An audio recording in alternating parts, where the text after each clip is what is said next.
ડીસામાં લોકોના આરોગ્ય સાથે ખુલ્લેઆમ ચેડા કરતી વેપારી માનસિકતાનો પર્દાફાશ થયો છે। ખોરાક અને ઔષધ નિયમન તંત્રની ટીમે દરોડો પાડી હજારો કિલો ખાદ્ય મરચું અને ખતરનાક કલર પાવડરનો જથ્થો જપ્ત કર્યો છે। જનતાના આરોગ્ય સાથે રમત રમતા ઝેરી વેપારીઓ સામે ફૂડ એન્ડ ડ્રગ્સ વિભાગે લાલા કરી છે। પાલનપુર વર્તુળ કચેરીના ડેઝિગ્નેટેડ ઓફિસર TH પટેલને મળેલ બાતમી આધારે ડીસા GIDCમાં આવેલ પ્લોટ નંબર 51 પર દરોડો પાડવામાં આવ્યો। મેસર શ્રી દર્શન માર્કેટિંગ નામની આ પેઢીમાં જ્યારે અધિકારીઓ ત્રાટક્યા ત્યારે અંદરનું દ્રશ્ય જોઈ સૌ કોઈ દંગ રહી ગયા।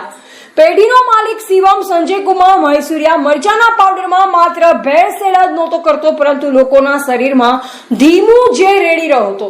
લાલ ચટક મરચું બતાવવા માટે તેમાં કેમિકલ યુક્ત કૃત્રિમ ડાય રંગ, ઘઉંનું ભૂસો અને ધાણા પાવડરની છૂટથી ભેળસેળ કરવામાં આવી રહી હતી।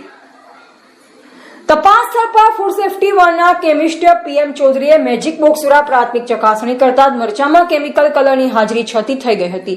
Food safety and standard act 2006 હેઠળ અધિકારીઓએ સ્થળ પરથી મરચું, કલર અને ઘઉંના ભૂસા સહિત કુલ 9 જેટલા શંકાસ્પદ સેમ્પલ લઈ લેબોરેટરીમાં ચકાસણી અર્થે મોકલી આપ્યા છે। દરોડા દરમિયાન રૂપિયા 2.45 લાખની કિંમતનો 3571 કિલો શંકાસ્પદ જથ્થો સીઝ કરવામાં આવ્યો છે। આટલું જ નહીં, પેઢીમાંથી મળી આવેલો 2500 કિલોગ્રામ જેટલો અત્યંત ઝેરી, એક્સપાયરી થઈ ગયેલ અને દુર્ગંધ મારતો લૂઝ મરચાનો જથ્થો તાત્કાલિક ડમ્પિંગ સાઇટ પર જઈ નાશ કરવામાં આવ્યો। કુલ 6071 કિલોગ્રામ શંકાસ્પદ અને ખાદ્ય જથ્થા સામે કાયદેસરની કાર્યવાહી હાથ ધરી ભેળસેળિયા વેપારી સામે કડક કાનૂની સંકોચો કસવામાં આવ્યો છે। પરંતુ હવે સવાલ એ થાય છે કે માત્ર નફાખોરી માટે લોકોના જીવન સાથે રમત રમતા આવા નરાધમો સામે માત્ર દંડ પૂરતો છે કે પછી જેલના સળિયા ગણાવવા જોઈએ।